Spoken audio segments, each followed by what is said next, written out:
Court Jammu Kashmir से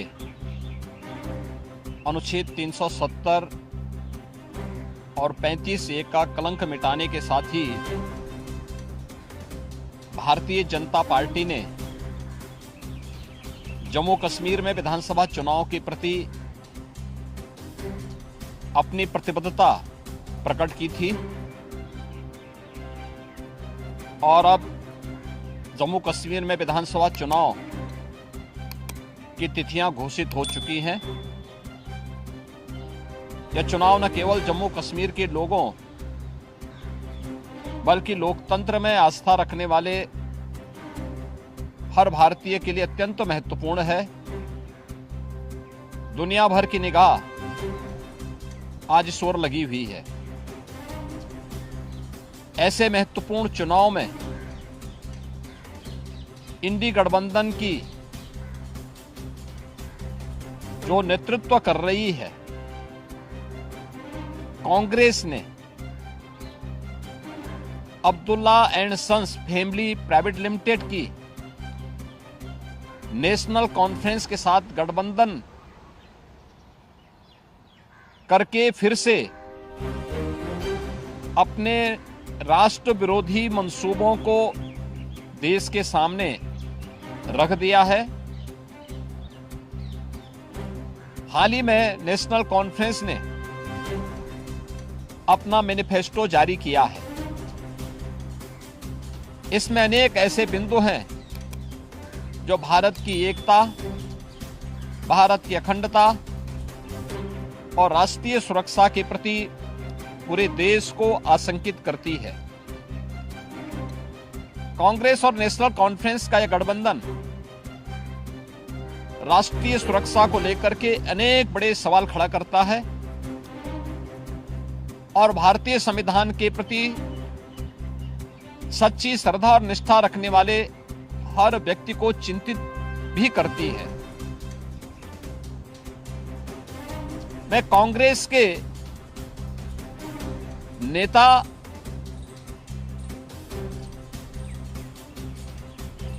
श्री राहुल गांधी से पूछना चाहता हूं कि क्या कांग्रेस नेशनल कॉन्फ्रेंस के जम्मू कश्मीर में फिर से अलग झंडे की घोषणा का समर्थन करती है? क्या राहुल गांधी और कांग्रेस पार्टी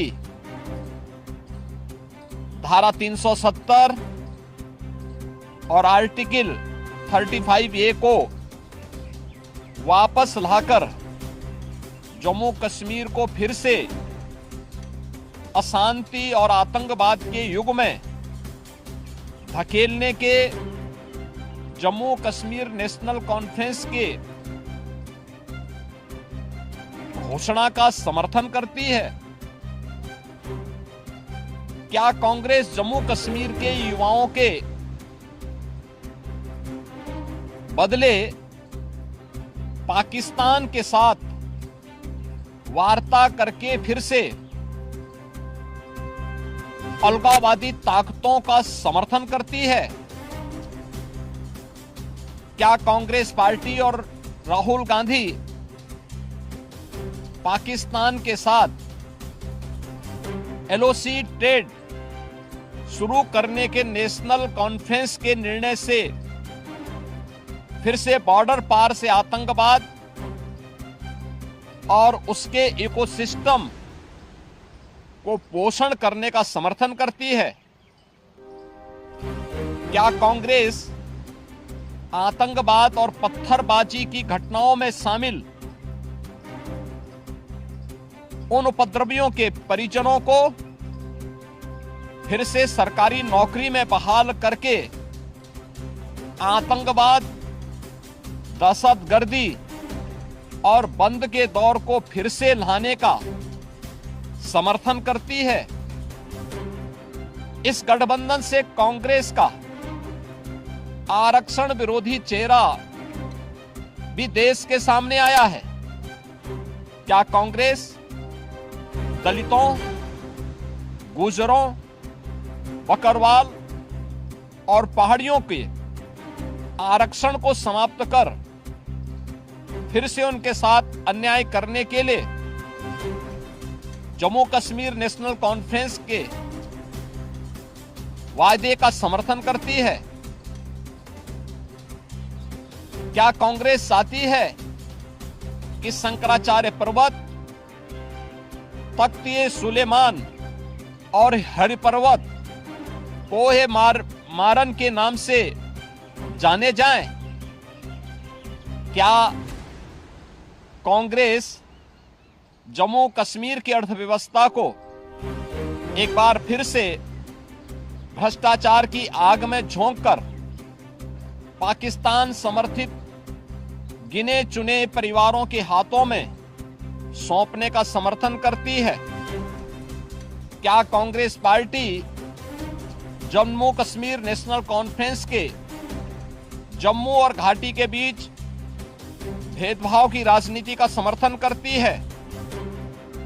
क्या कांग्रेस और राहुल गांधी कश्मीर को ऑटोनॉमी देने की जम्मू कश्मीर नेशनल कॉन्फ्रेंस की विभाजनकारी नीतियों का समर्थन करती है? आजादी के बाद जम्मू कश्मीर के लोगों के ये कथित स्वयंभू भाग्य विधाता बन बैठे नेताओं को गुमराह कर नौजवानों को अलगाववादी साजिश का मोहरा जिन लोगों ने बनाया था, उनके हाथों में पत्थर और AK-47 इन लोगों ने पकड़ाई थी। आज आदरणीय प्रधानमंत्री जी के नेतृत्व में जब जम्मू कश्मीर के नौजवानों के हाथों में फिर से टैबलेट और उन्हें स्किल डेवलपमेंट के साथ जोड़ करके उन्हें रोजगार उपलब्ध कराया जा रहा है, नौजवानों को गुमराह करने वालों के लिए अब जम्मू कश्मीर में कोई जगह नहीं है, ये सब जानते हुए जो सपना सरदेव अटल जी ने देखा था जम्मू कश्मीर के लिए, इंसानियत, जमहूरियत और कश्मीरियत का, उन मूल्यों और उन सिद्धांतों के आज निकले प्रधानमंत्री मोदी जी ने उन सपनों को साकार करके दिखाया है। जम्मू कश्मीर को जागीर समझने वाले पाकिस्तान परस्त ठेकेदार और वहां की कथित लीडरशिप ने कभी सोचा नहीं कि नफरत की फसल काटने वाली उनकी सियासी जमीन सदा के लिए अब बंजर हो चुकी है। कोई ऐसी सरकार भी आएगी जो अनुच्छेद 370 को समाप्त करेगी, यह इन लोगों को आज हजम नहीं हो रहा है। अनुच्छेद 370 की समाप्ति के बाद जम्मू कश्मीर की आबोहवा बदल चुकी है, मुद्दे बदल चुके हैं। आतंकवाद और अलगाववाद का मुद्दा चुनाव की धारा में सदा के लिए विलीन हो चुका है। अब वहां विकास, रोजगार और पहचान की बात हो रही है, तो स्वाभाविक रूप से वोट के इन सौदागरों को कैसे अच्छा लग सकता है। और कांग्रेस का यह दुरभिसंधि कांग्रेस से इन प्रश्नों को पूछने के लिए हमें मजबूर करता है। और इसीलिए मैं कांग्रेस के नेता से, राहुल गांधी से पूछना चाहूंगा कि वह देश के सामने इन प्रश्नों का जवाब दें।